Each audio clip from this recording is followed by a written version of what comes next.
Nandito ako sa event ng mga senior citizen na ginanap sa Jade Vine Hotel sa Ermita, Manila. Isang pagtitipon ng mga senior citizen na get together para magkita at magkakilala ang bawat senior president dito sa Maynila. Ano pa?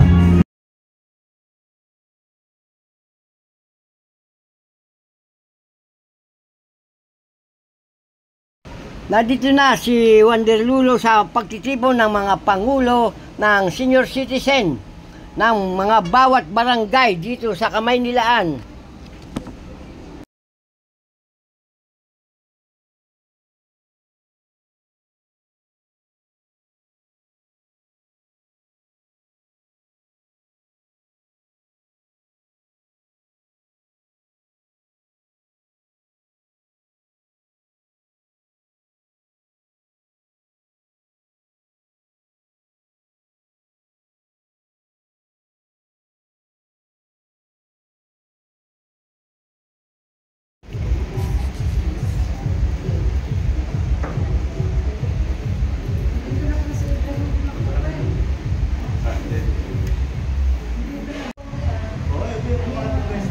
Nagre-register na ang mga senior citizen dito sa lobby ng Jade Vine.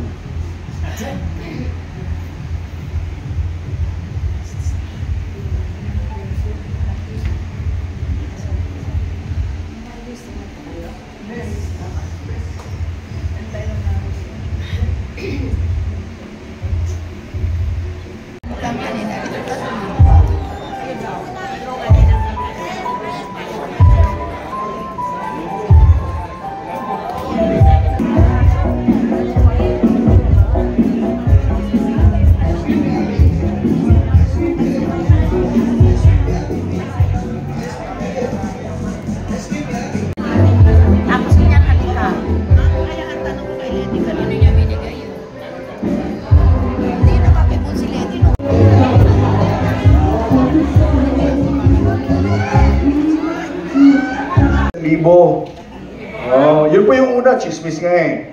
Pero nagkatotoo. Pero hindi po sa lahat nag-register. Yun pala ang social pension ng DSWD. For your information, ang social pension for indigent senior citizens wala pa sa atin. Nasa DSWD pa. Sa tulong po ng ating mga kongresista, lalong-lalo na po si Tita Mila, si Congresswoman Mila Magsaysay, naging 1,000. Tanong, before ako pumunta dito, kasi alam ko maraming tanong. Sponsor ng Universal Pension. Pero, pumasa po sa lower chamber, that is House of Representatives. Nasa Senado na po ngayon. Kaya nga, ang kapangyarihan ng isang asosasyon o kapangyarihan ng asosasyon na sa inyo, pwede kayong maglabi sa Senado. Ipasa kayo, of course. Karapatan nyo yan eh. Bumoto kayo. Karapatan nyo yan. Boses nyo masusunod. Pwede yung lambingin ng Senado. Senators, pumasa na po sa Kongreso, sa House of Representatives. Baka naman sa inyo ipasa nyo na para yung hindi members ng social pension magkakaroon ng 500 pesos every month. Yan. Siyempre, mababa muna because kung isang ganito 1,000, wala na, bangkarote na yung bansang Pilipinas. Dandahan lang. Ang pangako naman sa batas na yon, sa panukalang batas na yon, every year, magkakaroon ng isang konsultasyon. Maybe next, kung papasa sa 2025, 26, madadagdagan ng 200. Hanggang pantay sila sa social pension. Pagpantay na lahat at wala ng senior citizens na maiiwan, natapwat lahat makakatanggap, buburahin na yung social pension at isa na lang ang pension ng senior citizens na lahat kayo magkakaroon, yun po ay universal pension. Kung yun eh, atin-atin na yan, huwag may palmas.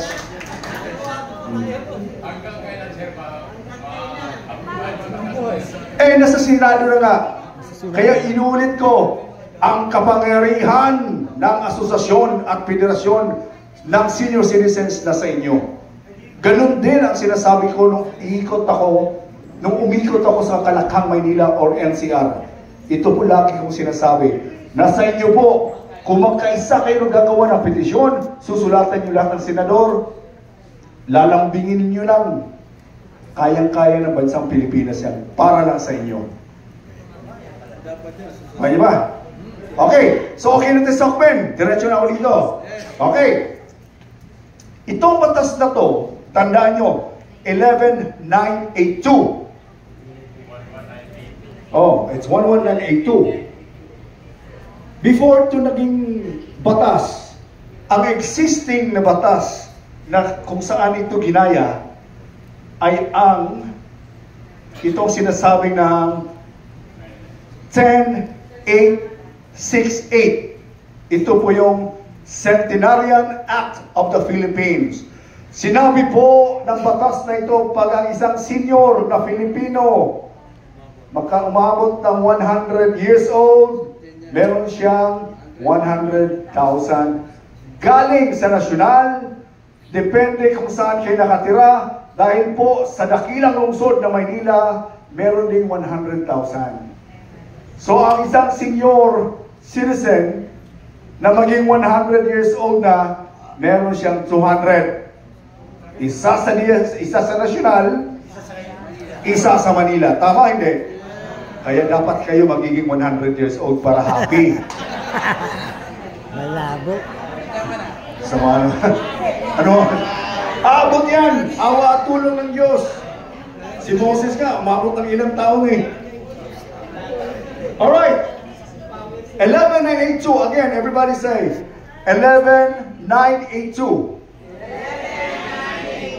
Yung batas na yan, ang pangalan po is an act granting benefits to Filipino Octo. Itong batas na ito,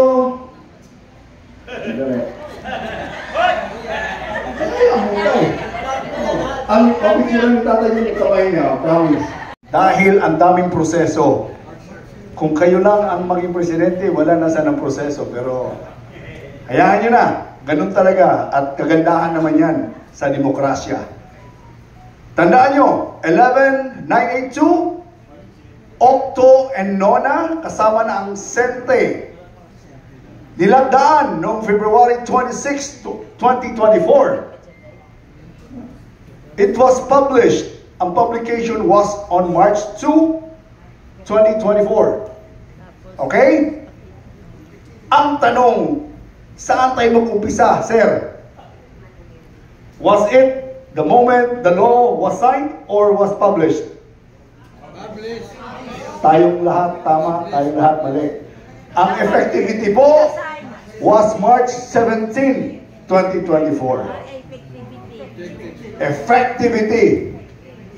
March 17, 2024. Konyo? Alright. Now, ano po ang nakasaad ng batas na yun? Huwag natin i-discuss lahat. Ngayon sa Manila City, may additional 100. Kasi sa ibang LGU, may nagbibigay ng 50,000, meron 100. May iba naman, ito, kagawad, alam ko may mababatas dito. Baka naman, may isang LGU dito sa NCR, ganito. Umabot si tatay ng 100 years old, binigyan ng national ng 100,000. Binigyan ng LGU ng another 100,000. Magkano tanggap? Okay. Awa at tulong ng Diyos, naging 101. Naging 101 ang year niya, ang age. Good luck. Oh, sabi na wala. Pero may LGU dito. Pagdating ng 101, bagkos wala na ang nasyonal. Patuloy ang LGU na bibigay ng 100,000 ulit. Baka naman, kagawad, kayang-kaya yan. Pipirma lang yan. Larupita, malakas sa konsihalis to eh. Oh. Pagdating ng 102, nagja-jogging pa rin si tatay. Bagkos wala na ang nasyonal, meron pa rin additional 100,000. Umabot siya ng 109. So 101, 102, 103, 104, hanggang 109. Isuma total mo lahat. Magkano natanggap niya? Correct.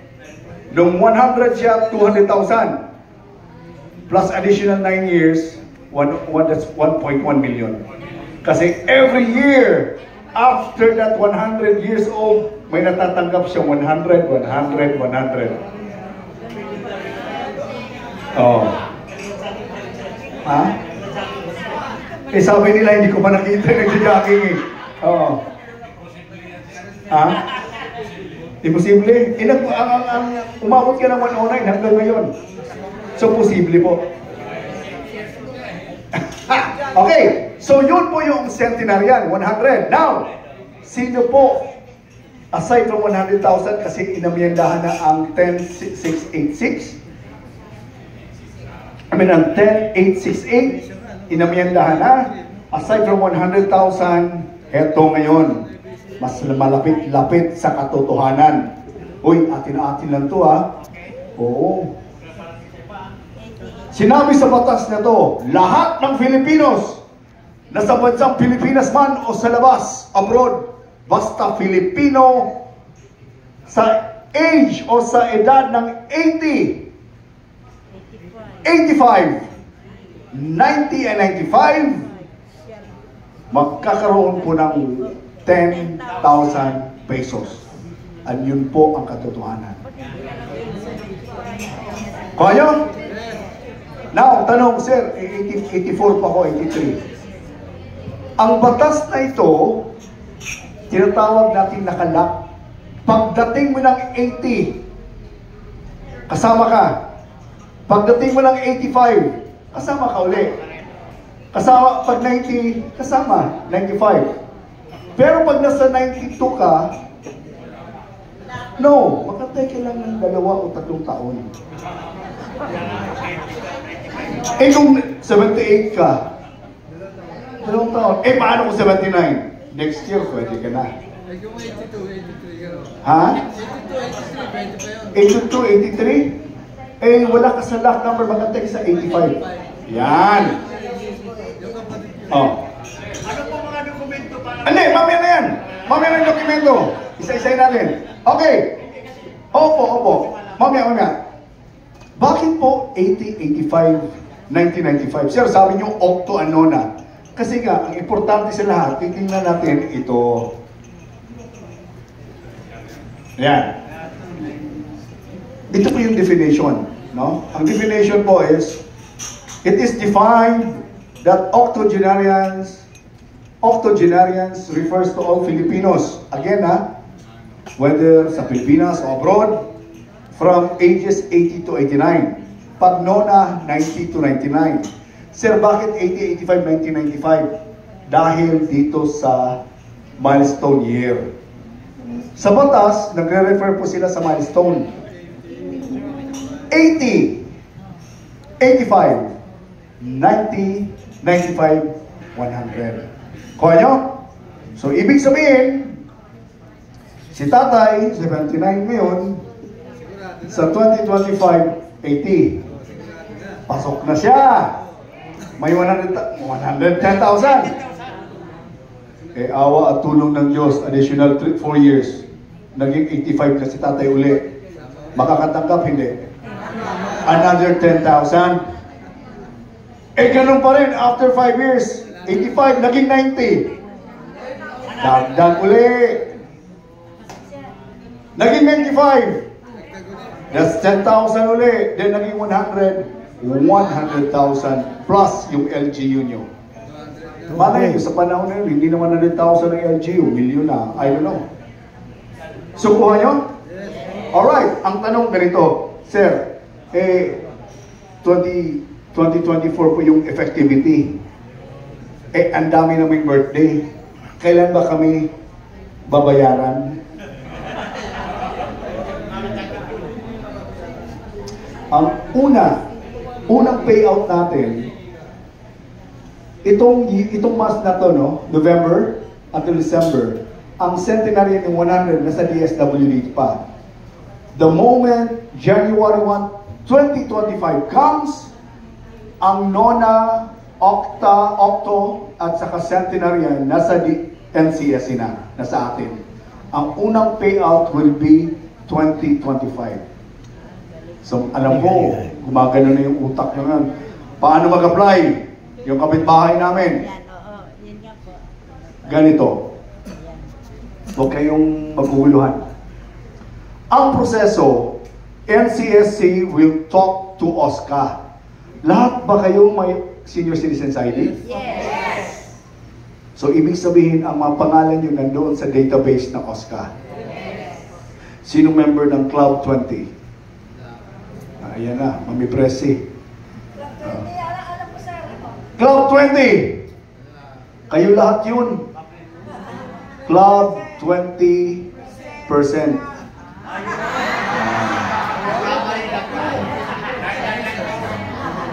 Club 20%. Okay. Discount. Alam ko yan. Alright. NCSC will be coordinating with the OSCAs. Dahil sinabi nyo na meron na kayong Senior Citizens ID, ibig sabihin, definite yun, check yun, na mga pangalan nyo nandoon po sa database ng OSCA. Kasi sila nagbigay sino ID eh. So, alam nila kung sino yung mag-birthday, mag-80, 85, 1995. At as a matter of fact, ang DSWD, nagre-rely po sa OSCA kung sino yung bibigyan ng 100,000 na 100 years old. Ang database, ang nakakaalam lang, no? Pag ang national naghahanap ng data, hindi po kami pumupunta sa isa-isa. Uy, 80 ka na ba? Eh, OSCA na yun. Pag itak mo yun, ibigay ang master list, alam natin kung sino yung qualified. Okay. Now, OSCA, binigay na sa NCSC. Ito po yung magiging 80 years old, 85, 19, next year. Titingnan ng NCSC. Okay, nasa budget. Ibabalik sa OSCA. Now, wala mo ng pera tayo. Nasa OSCA na. Ang OSCA naman, i-filter nila yon per barangay. So lahat ng barangay, halimbawa, ibibigay natin kay committee